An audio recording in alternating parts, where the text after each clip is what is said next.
Alrighty, everyone. Welcome back to DSP versus the Internet for October 1st, 2023. This is episode 33, part 5, which means, indeed, it is Q&A time. It is time for me to answer some questions, turbo mode, lightning round style, for some channel members. So we start off today with a question that obviously I'm not going to fully answer, but let me read it for you.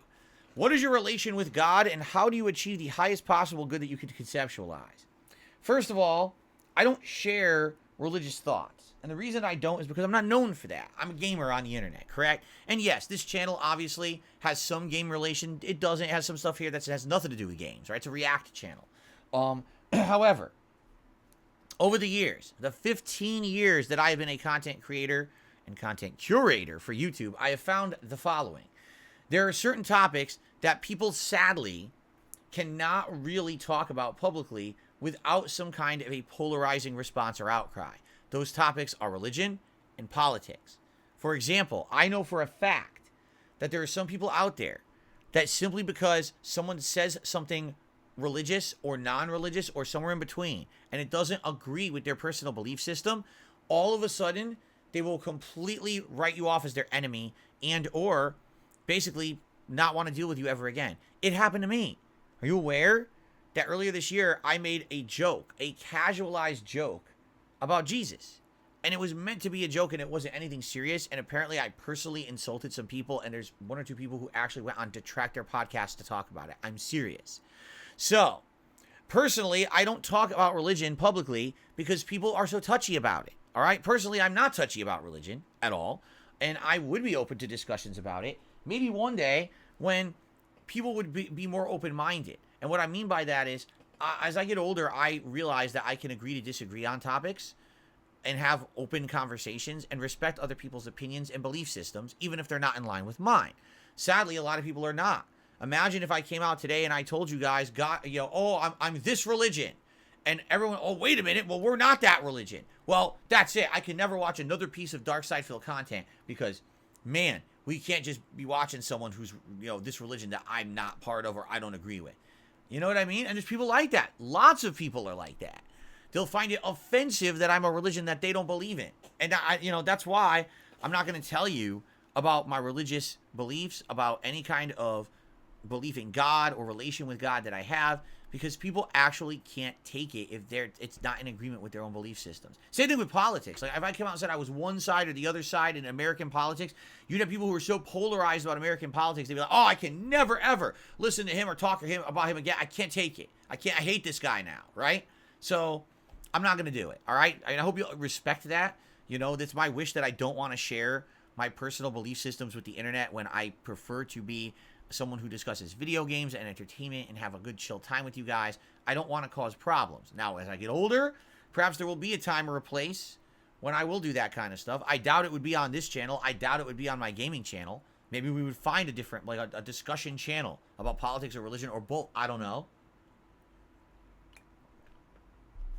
But at this point, I just don't see it as the right time. Being, again, as simple as making a silly comment and joke about Jesus earlier this year, people were legit offended.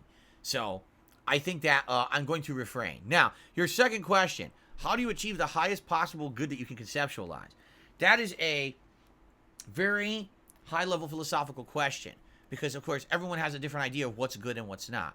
For me, when I think what is the highest possible good that I could conceptualize about my own life, I guess what it would be is to be sure that, number one, that everything I do in my life is productive and doesn't hurt people. So never once am I doing something that I feel actually another person is being hurt by, right? And that's almost impossible. I feel like almost everything you do in life when you have limited resources and things, one thing you do leads to an action that kind of isn't good for someone else. But I want to be okay that with myself, that everything I do in life is somehow not I don't want to get over at the expense of others. That's one huge part of my belief system. The other is, obviously, I want to have the best life for my family.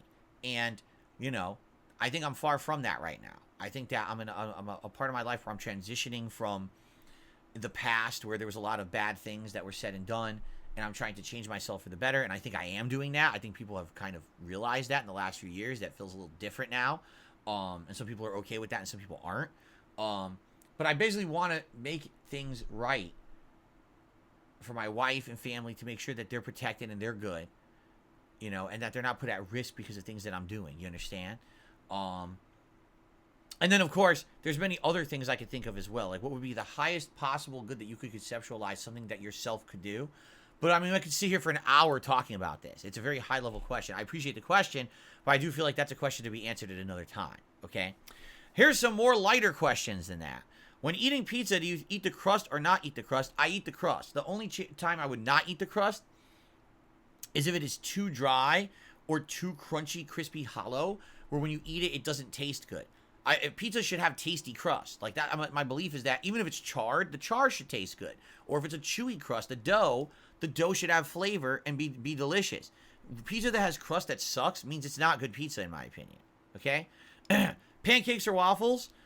Depends on the situation. I probably would eat waffles over pancakes if I had the choice. Top 3 favorite presidents. I don't really have any favorite presidents. What is something that someone said to you that will stick with you forever? You have nice eyelashes. What's a conspiracy theory that you 100% believe in? Well, if you believe in a conspiracy theory, technically, do you think it's a conspiracy theory? Right?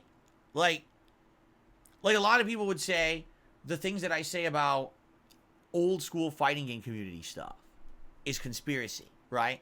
Like, I know from being there back in the day, the older days of fighting games, tournaments were not fair. Tournaments were very much skewed to the popular players who were allowed every single kind of advantage. They could show up late to tournaments. They could be thrown right into the pools that were the easier pools for a tournament.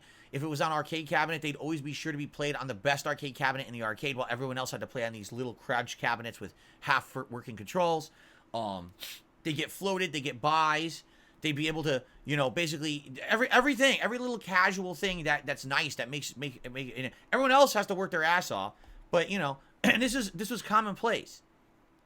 This is not me making it up. I experienced this firsthand in the tournament scene in the early days of Street Fighter. But people, oh, that's a conspiracy. Well, I was there. I saw it happen. Do I have documented evidence? Of course I don't. No one documented anything back then. But I firsthand saw this happen again and again and again all the time back in the day when I went to Street Fighter tournaments. So, do I believe in that theory? Of course I do. I was there. It's not a theory. It's a fact to me. But to you, you may think that's some kind of a harebrained conspiracy theory, right? So, I don't know if I can answer that question. Because if you believe something is true, then it's not a conspiracy to you. You understand? All right. Someone has an insanely long-winded question. I'll read through it, and I'll answer it as quickly as I can. Ready? Phil, a few weeks ago, you said your audience is getting older, and you'll be talking about politics and emphasize separating art from the artist if they disagree. I never said any of that. I said that maybe someday we'll talk about politics or religion. I never said I would. I said I personally do believe in separating art from the artist, and I can still respect art that someone makes even if I don't respect the artist for their personal beliefs. You said something like, I don't think we should be medically... Wait, no. I read that wrong because I never said that. Hold on a second here. Listen to what this person says. However, if you said something like, I don't think that we should be... Now, by the way, I'm not saying this. I'm not going to allow anyone to splice this together and say that I said this because I am not going to say, I did not say this publicly. I'm not a political guy. In fact, I'm going to paraphrase this to make sure that people don't say that I said it. What this guy is saying is, what if someone says something to the effects that people should not medically transition genders? That's what they're saying, okay? It seems like such a stance in a video would propagate a harmful message and potentially expand your influence in promoting views that I find detrimental. Separating the art from the artist doesn't work because, number one, the views you express can influence your audience's opinions. And number two, by consuming your content, I inadvertently support the dissemination of ideas that contradict my ethical beliefs. Hypothetically, if you were against transitioning kids, here's why you would be wrong. And then he lists the reasons why he thinks that would be wrong. Food for thought as we consider the impact of the messages we share.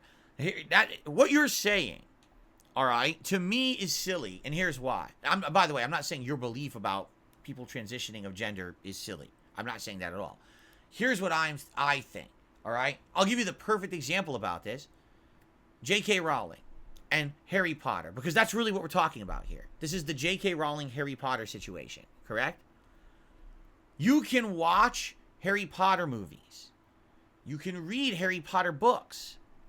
You can go to the Hogwarts part of Universal Studios, all right? You can play Hogwarts Legacy that came out earlier this year, And you can enjoy that entire universe of fantasy, and it doesn't mean that you're in support of J.K. Rowling's feelings on gender.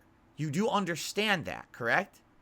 If you don't understand that, it means you don't understand reality. Sorry, you don't. You just don't get it, okay? Just because someone does a piece of work does not mean that every single thing that they have done outside of that piece of work now applies to that work. That is ludicrous thinking. There's no logic there at all, okay?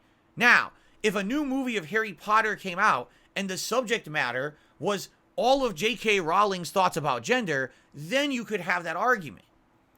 There is nothing in Harry Potter discussing this topic at all. It's not a topic of anything in there. In fact, if you actually saw my playthrough of Hogwarts Legacy from earlier this year, you would actually see there's a character that's transgender in the game. And they're one of the more interesting characters in the game with backstory. You need to go back to them for quests. And they're a very likable, positive character. Everyone in town loves that character.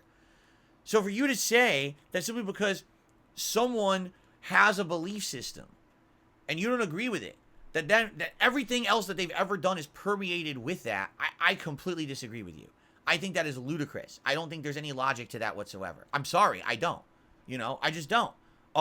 Certainly, for your own personal choices, you can decide whether or not you want to boycott something that person has done, but you shouldn't be enforcing that or imposing that on anyone else, especially someone who maybe doesn't have that connection like you do. You know what I mean? Like, they're not having that, I believe that everything is entangled. I don't believe that at all. And listen, there's some really heinous people out there that have done some really artistic things. Doesn't mean that their art wasn't good. It means that they're not good. Right? So, yeah, I'm sorry, but I mean, that's just my belief. And maybe, again, one day we can possibly debate this, in a big picture way. But for me, I'm not going to sit here and debate this for 20, 30, 40 minutes on a show that's supposed to be a react show. All right? But I'll do my best to answer. So there you go. All right, ladies and gentlemen, now that we got that out of the picture, it's back to reacting to member videos. Let's see what else people had in store for me this week, shall we? All right, here we go. All right, crew, it's a new plasma TV and a new Xbox system. Okay, you know what? A new Xbox system. Please take a look at how the... Oops. They both hit it, too. It wasn't like one of them. They both clobbered it. Boom. And it smashed when it hit the floor, too. Wasn't it? That plasma TV looked really chunky, didn't it? Because didn't they say Xbox system and they showed... That was Xbox 360, right? So that was a long time ago. That was like over a decade ago. Maybe that's why the TV was so chunky. This is a Crow B Cat video. How do you pronounce this guy's name? Is it Crow Cat? Or is it Crow B Cat? I don't know. So he does these kind of parody montage videos where basically he emphasizes things that went wrong during gaming and other things. We'll watch some of this, but I don't think that we'll watch all of this. Okay? Someone has an annoying avatar. Oh, I'll get rid of it. Thank you for telling me. Again, I can't see these avatars. So please tell me if someone has an offensive avatar. I appreciate that. Okay. All right, here we go. The game looks on screen. This is the new world of Zelda.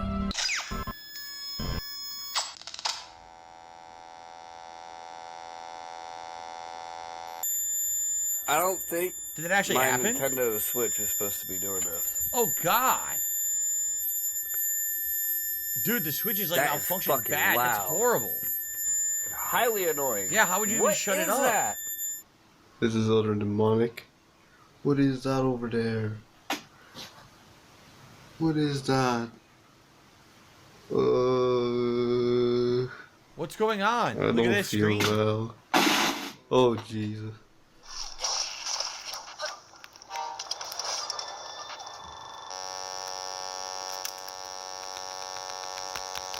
Nice fart noises. I'm just trying to play Zelda. My fucking Switch keeps ripping big ones in my face, man. Right, now how do you turn it off? Exactly, if it does that, how are you supposed to turn it off? Right? What do you do? Okay, let's play with the buttons. Let's play with the thingies. Oops, I went into the thing. Whoa, did you go like way over? Is this the wrong side? Is this? Do we have the wrong sides? Oh, we do have the wrong. Okay, so it's very evident. Oh, mine's stuck now. Oh, mine's stuck too. Oh, this is like cemented on now. What the fuck? So they put the wrong things Are you onto the fucking kidding controller. me? Yeah, basically the way it works is, oh crap, I completely backed out of the playlist. Oops, I wanted to pause it and I completely backed out by accident. I'll have to replay that. No, the way it works is there were these extra pieces that you're supposed to put on the end of the Switch to make it like a handheld half, right? Instead of using the two Joy-Cons, you would just use one and you would put this other piece on to make it feel like comfortable in the hand. But if you put it on the wrong one, it actually breaks. It does. It like gets stuck on there and kind of breaks. So that's not good. They might have just completely screwed up their Switch there. Anyway, hold on, because I got to fix that. I completely screwed up. Please take a look at There we go. I got it working again. So let's fast forward to where we were. Okay. Damn it. He did it too. Yeah, see? If you put it on the wrong end, you're screwed. It gets completely jammed on. You can't get it off. It breaks. What are you supposed to do? Oh my god, that's even worse. Now that sounds like space sound effects from like a 1950s movie, right? What the hell is going on? Oh, thank God. You absolutely 100% need a screen protector on your Switch. I have already scratched my screen, and it is scratched by the dock, because literally the screen has not touched any other surface. The dock is terrible. Yeah, you know what? I wonder, because I've only ever used my Switch in the dock. I'm curious. Hold on a second here. This is going to be a live exploration of this for me. I've never looked. I've literally never looked.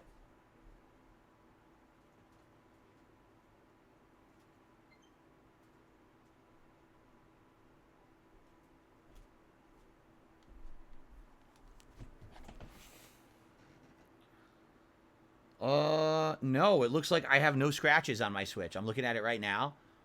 I don't see any scratches on the screen. Keep in mind, my Switch is an early model. It's one of the earlier ones. I got it that first year the Switch was out. I bought one and it broke, and then a fan donated one. And there's no scratches. Now, keep in mind, I don't dock and undock it constantly. I leave it docked almost all the time. So I guess if you leave it docked, it's fine. But I could imagine if you keep putting it in and out, it would keep touching the dock and actually damage it, right? I think so. Close up. Nothing. No scratches. See, that's dirty. I need to clean it, but there's no scratches on it. So. Okay. The brick Switch I returned. I returned it to Best Buy.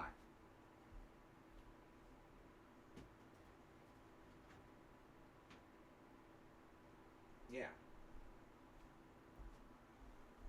Yeah, I had bought a Switch from Best Buy at launch, and it was bricked within one night of me using it. It wouldn't even turn on. So I returned it, and they basically said, we have no idea when we're getting them again.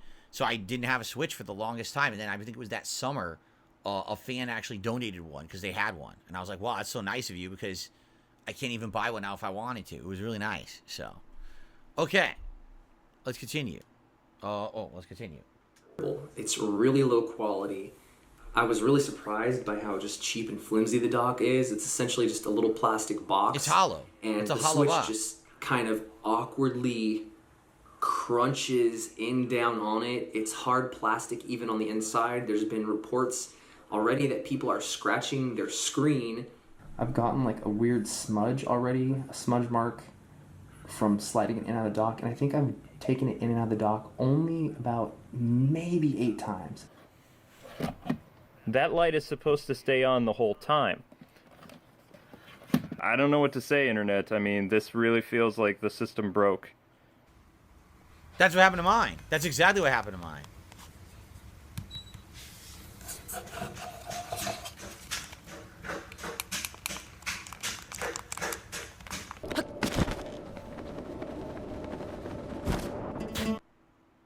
Nah.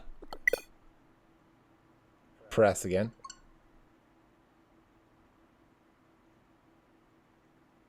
What's gonna happen? The software was closed because an error occurred. That's Zelda for you. That's not the Switch, though. That's the software. That's the game that's erroring. That's not the console causing that. Ew.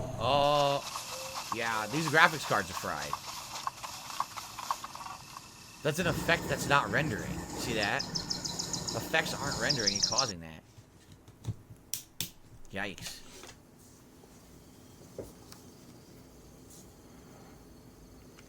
Terrible. Well, the Switch has now been out for how many years? 5? 6? Actually came out 2017, so 6 years. And, you know, many different models. I'm sure they've probably fixed many of these problems. But, yeah, at launch it had issues. Mine was bricked at launch. So, all right, let's move on. Needle, let me go. The whole thing was his idea. Right. And who's Miguel?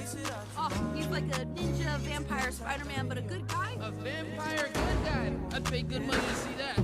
So how long ago did they invite you? Only like a few months ago. You're hot, Cupcake. So what'll it be, man or woman?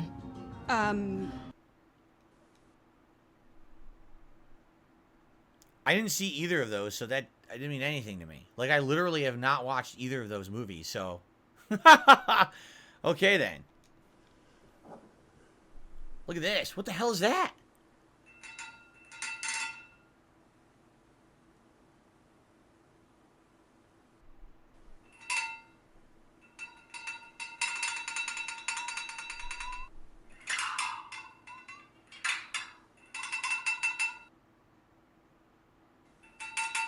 The most recognizable instrument in video game history?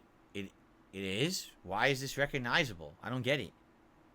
I'm so confused. Why would this be recognizable? It doesn't sound like anything I know. Do you guys know what this is?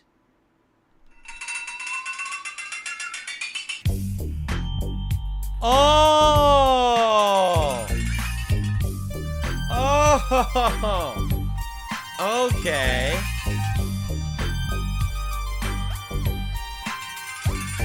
Literally from one song. On July 29th, 2020, a Louisiana cop pulled over a vehicle speeding on the highway. It started just the same as any other traffic stop, but a search of the vehicle uncovered something horrifying. Whoa! Sarge, there's a dead body in the trunk. What? Not only was Mitchell going almost 20 miles an hour over the speed limit, but he didn't even have a driver's license. Do you have your driver's license? No, sir. Do you have a driver's license? No, sir. This charge alone could net him fines of up to $500 and 6 months in jail, not to mention the fines from the speeding ticket. But unbeknownst to the cop, Mitchell will be going back with more than just a speeding ticket. Oh my God. Is there any weed in the car, man? Don't stop. Step here. Is there any weed in the car? Yes or no? Just a doobie in the ashtray, like. Okay. Other than that, there's anything else? Dizzy. When did you puff last? This was Be honest. Because I'm a drug recognition expert. about an hour ago. The cop is looking to get Mitchell on more than just a DUI charge. An 18-year-old speeding in a car like this that stinks of weed tells the cop that there may be something deeper to this traffic stop than a kid going too fast. But before he asks to search the vehicle for any other drugs, Mitchell starts to act increasingly suspicious. All right, where are you headed right now? I was headed back home. Where's home? What's your address? No, stop. Come here. Where do you live? It's easy. It's easy to answer this. Where do you live? You don't know how to drive to your house? I was coming from there, how I got lost. So what's the address? He's not answering.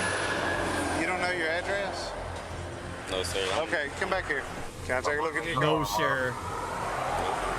Yes or no? Yes, sir. Mitchell has now consented to the search of his vehicle. The cop is realistically only searching for weed and any other drugs possibly in the car, but he has no idea what he's actually about to find.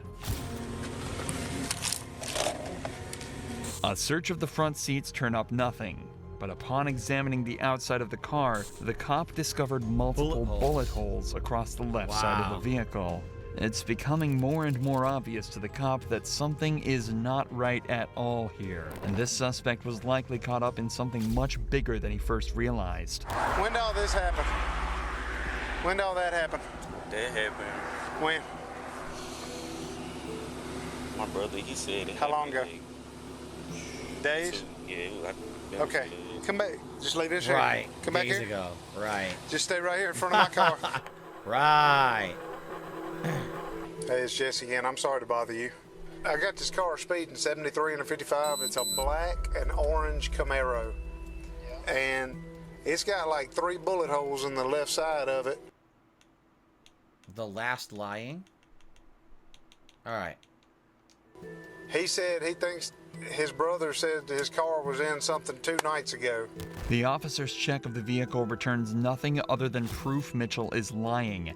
His address comes back as somewhere completely different to where he's saying, and the car is registered to someone with a completely different surname. Now, he says he lives in Winsboro, but he's got a Richwood address, and the car comes back out of Monroe, and he's got this, he's got a GPS thing put in, but he don't even know the address, so he's lying about a bunch of junk. Complete lie. Where do you live? Be honest to me. Monroe? Yes. Richwood. You don't live in Winsboro. Why would you try to bluff me on that? Why would you lie to me on that? Because I already knew that before this guy said something. What's up? Talk to me. You better stop lying to me right now or you're going to be in jail. I'm just going to my sister's house. To your sister's? That's the last freaking lie you better tell me. This whole situation is already immensely confusing. But then all of a sudden, something even weirder happens. A completely random man pulls up at the scene claiming that his family are looking for him. His family in Monroe is looking for him. They sought me out here. Okay, all right. Well, I got somebody pulling up behind me, Scooter. What do you mean they were looking for him? They looking for him. The car missing. Hey. Okay, give me the phone. Hey, man. He's not giving that name, though. He's giving another name. And when they give yet another different name for Mitchell and the owner of the vehicle, the cop rightfully is at a loss. Yeah. This has gone from a traffic stop to a full-on mystery, and the cop is determined to get to the bottom of it. What is going There's on? a kid that's been reported missing, and that they took the car from Monroe, and he lied to me about his last name, his address and where he's from. Random guy pulls up behind me and said, hey, this guy's looking for that kid. I need to know if this car's been reported missing, stolen. And I know he's BSing to me about where he's going. He says he's going to his sister's house down here. If you could, hey, talk to him, see if you can figure out if the sister thing is legit. He said this guy gave him the car. He's got the GPS on his phone on the back lid. He said that's where he's going, and I knew he was lying then. Slowly, things are starting to become more clear. Oh my If God. Mitchell is telling the truth, it seems as though his brother is letting him drive a car that he stole from the original owner. But that still doesn't explain the bullet holes, why Mitchell lied about his address, or why the random man appeared looking for him knowing he was driving that vehicle. But now on top of all of that, the cop has also just been told over the radio that there's a missing person report hidden amongst this mess. What I'm being told is that the boy who gave him permission to use the car is missing. The car is missing, not color. So he's lying his ass off. Go looking for the person who owns the car, find out that the son of the owner of the car is missing, and now we got bullet holes all in the car. I got you. So something's bad. The only thing he lied about was his address in Winsboro. If he's knows something about this boy that's missing, there's bullet holes, I'd like to at least, I guess I'll do as much good contact as I can. A few more calls are made, and it turns out the missing person is Michael Robinson, the alleged brother of the boy at the scene, and the man who gave him permission to be driving the car today. However, it's still unclear who owned the car in the first place, but the cop decides to forget about that for a moment and examine the vehicle a second time now that backup has arrived. Now that all this is going on, do they have probable cause to search the entire vehicle? I don't know how it works, and of course this is Louisiana, which is probably different laws than where I live anyway, because every state is different in the United States. But I mean, you've got bullet holes in the car. They found weed in the car. The kid's lying. You would think they have probable cause now to search the whole car, right?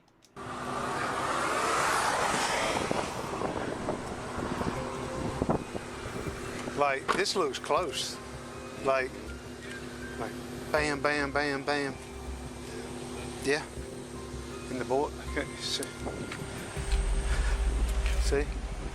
Little did he know, this is where all his questions would be answered at once in the most gruesome way imaginable. God. Yep. I'm gonna do the obvious thing I want to do.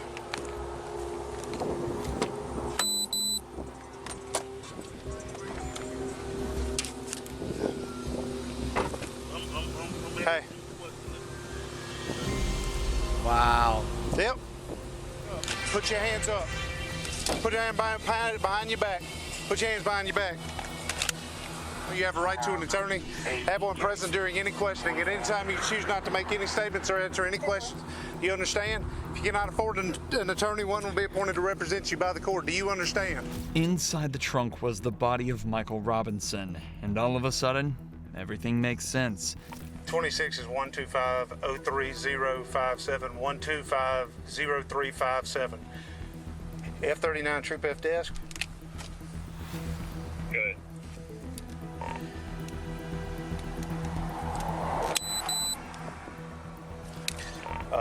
Need a supervisor out here.